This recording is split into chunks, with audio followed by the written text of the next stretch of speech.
दोस्त के पास जाते हैं, उसी दोस्त के पास जाते हैं जो हनुमान जी का काफी अच्छा भक्त होता है। तो वो कहते हैं कि भाई तू ये बता, तू ये रेगुलर हनुमान चालीसा का पाठ करता है और ऐसे ऐसे तेरे को फिर भी परेशानियां मिलती हैं।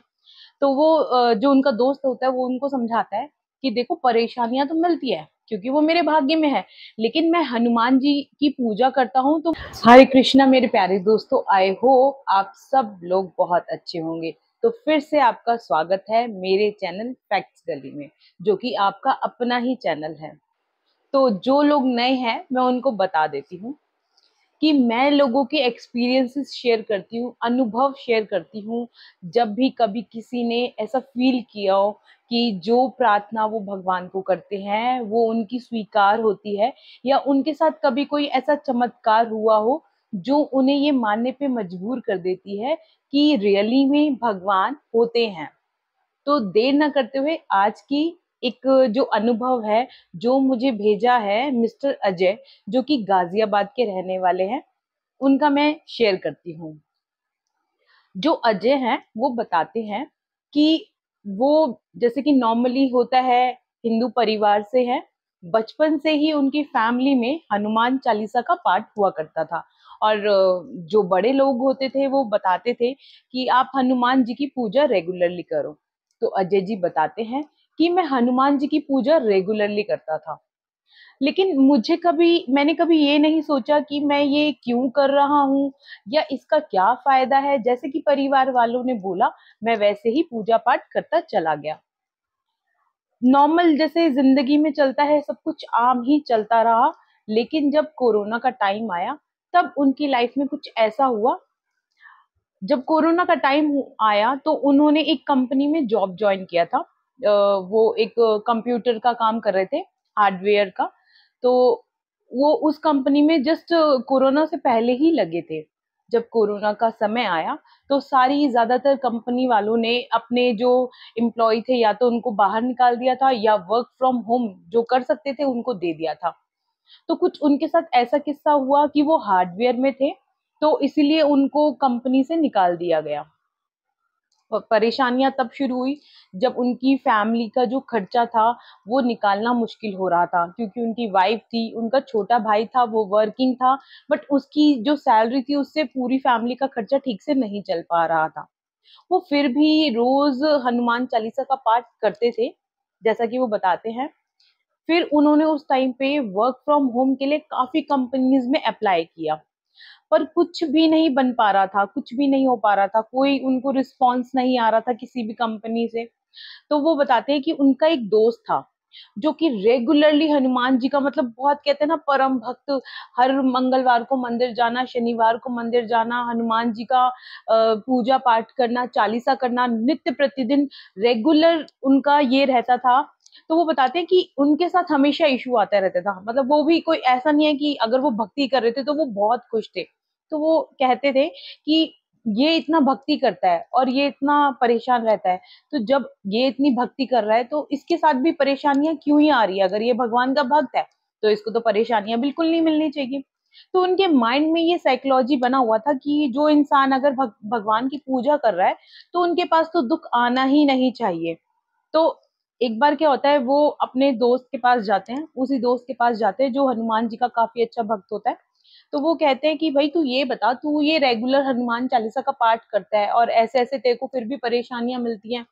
तो वो जो उनका दोस्त होता है वो उनको समझाता है कि देखो परेशानियां तो मिलती है क्योंकि वो मेरे भाग्य में है, लेकिन मैं हनुमान जी की पूजा करता हूँ तो मुझे ऐसा लगता है कि हनुमान जी मेरे साथ है। अगर कोई परेशानियां आ रही है तो वो उसको इस तरह से मतलब सॉल्यूशन दे देते हैं कि वो मैं उस चीज से निकल जाता हूँ। जो मेरी पूजा पाठ है वो बेसिकली मेरी हेल्प करती है कि मैं उस प्रॉब्लम को सॉल्व कर जाता हूँ। तो थोड़ा थोड़ा मतलब अजय को लगता है कि अच्छा हाँ, हो सकता है ऐसा भी है कि वो अपने जो भी भाग्य में परेशानियां हैं वो तो भुगत ही रहा है, लेकिन हनुमान जी के भक्ति से उसको सोल्यूशन मिल जाता है। तो फिर वो अपनी प्रॉब्लम शेयर करता है अपने दोस्त को कि भाई ऐसा प्रॉब्लम है कि मैं ना बड़े टाइम से मतलब जॉब ढूंढ रहा हूँ, मेरे को मिल नहीं रही है, और अब घर का खर्चा निकालना बहुत मुश्किल हो रहा है। और सबसे बड़ी बात, तो मैं रेगुलर हनुमान चालीसा का पाठ कर रहा हूँ, लेकिन ऐसा क्यों हो रहा है कि भगवान मेरी सुन ही नहीं रहे हैं। तो उनका जो दोस्त होता है ना वो कहता है भगवान तुम्हारे इसलिए नहीं सुन रहे हैं क्योंकि अभी तुम्हें उन पर यकीन नहीं है। तुम जिस दिन यकीन करना सीख जाओगे या शुरू कर दोगे कि हाँ भगवान सुनेंगे तुम्हारी, तो तुम उस दिन से देख लेना कि तुम्हारी लाइफ में क्या चेंज आएगा। तो जो अजय होता है वो कहता है अच्छा ठीक है, अब तुम कहते हो तो इस बार चलो मैं पूरा ट्रस्ट करता हूँ और अब की बार हनुमान चालीसा का पाठ करूंगा। तो अगले दिन क्या होता है, अजय पूरा नहा धोकर हनुमान चालीसा का पाठ करने के लिए बैठ जाता है।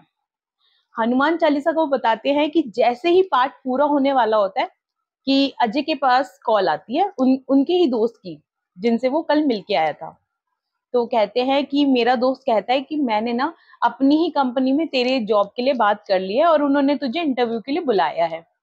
तो वो कहते हैं कि पहली बार ऐसा हुआ, पाठ तो मैं बचपन से कर रहा था लेकिन मैं विश्वास के साथ पाठ नहीं कर रहा था, तो शायद वो सफल नहीं हो पा रहा था। तो अब की बार जो मैंने पाठ किया, पाठ खत्म होने से पहले ही मेरे पास न्यूज आ गई जॉब के लिए। तो वो बताते हैं कि मैं इंटरव्यू देने के लिए गया, तो इंटरव्यू बहुत अच्छा क्लियर हुआ। और सबसे बड़ी बात, जो मुझे डेस्कटॉप मिला, जो मुझे कंप्यूटर मिला, तो उसका जो फर्स्ट वॉलपेपर था वो हनुमान जी का आया। तो मतलब मैं ये सोच के हैरान हो गया हूँ कि इतनी बड़ी कंपनी में इतने सारे कंप्यूटर है, इतने सारे पीसी हैं, लेकिन जो उनका वॉलपेपर है वो मेरे पास ही हनुमान जी का वॉलपेपर आया है। तो क्या रियली में भगवान जी मेरे आसपास है जो मेरी हेल्प करने की कोशिश कर रहे हैं। तो वो कहते हैं कि ये जो किस्सा था ना, इस किस्से ने उनका उनका जो अंडरस्टैंडिंग था वो बदल दिया कि भगवान रियली में होते हैं। और अगर अगर आप देखो, मैंने एक पहली वीडियो में भी आपको ये बात बताई थी, अगर आपको ऐसा लग रहा है कि आपका हनुमान चालीसा का पाठ आप कर रहे हैं लेकिन फिर भी आपका भगवान स्वीकार नहीं कर रहे हैं, तो उसमें हो सकता है एक या दो चीजों की कमी हो। सबसे पहले तो हनुमान चालीसा का जब भी आप पाठ करो तो श्री राम भगवान के नाम से शुरू करो। जो उनके इष्ट देव है जिनको वो पूजा करते हैं वो श्री राम है।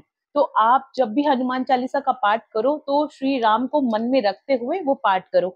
और उससे भी अच्छा होगा अगर अगर आप मणियों की माला करते हैं तो उसमें अगर आप पहले 108 हाँ श्री राम जी के नाम ले लेंगे तो आपका नाम जब भी हो जाएगा और आप उसके बाद हनुमान चालीसा का पाठ कर सकते हैं। तो कुछ ये ऐसा अनुभव, ऐसा एक्सपीरियंस अजय जी हमारे साथ शेयर करते हैं। तो आई होप उनका ये एक्सपीरियंस आप लोगों के लिए फायदेमंद रहेगा। जो लोग कहते हैं कि हम पाठ कर रहे हैं हनुमान चालीसा चालीसा का लेकिन हमें फल नहीं मिल रहा है, तो ये जो वीडियो है स्पेशली उन लोगों के लिए है। अभी तक आपने शायद बिना मन के या बिना विश्वास के हनुमान चालीसा का पाठ किया है, तो इस बार आप विश्वास के साथ हनुमान चालीसा का पाठ कीजिए और फिर देखिए क्या होता है चमत्कार। और अगर आपके साथ भी ऐसा कोई चमत्कार या अनुभव हुआ हो तो मेरी जो नीचे दी गई मेल आईडी है उस पे अपना अनुभव, एक्सपीरियंस शेयर करना ना भूलिए। और आप मेरी वीडियोस किस स्टेट से देखते हैं ये बताना ना भूलिए। तो मिलते हैं अगली वीडियो में, तब तक के लिए जय श्री राम।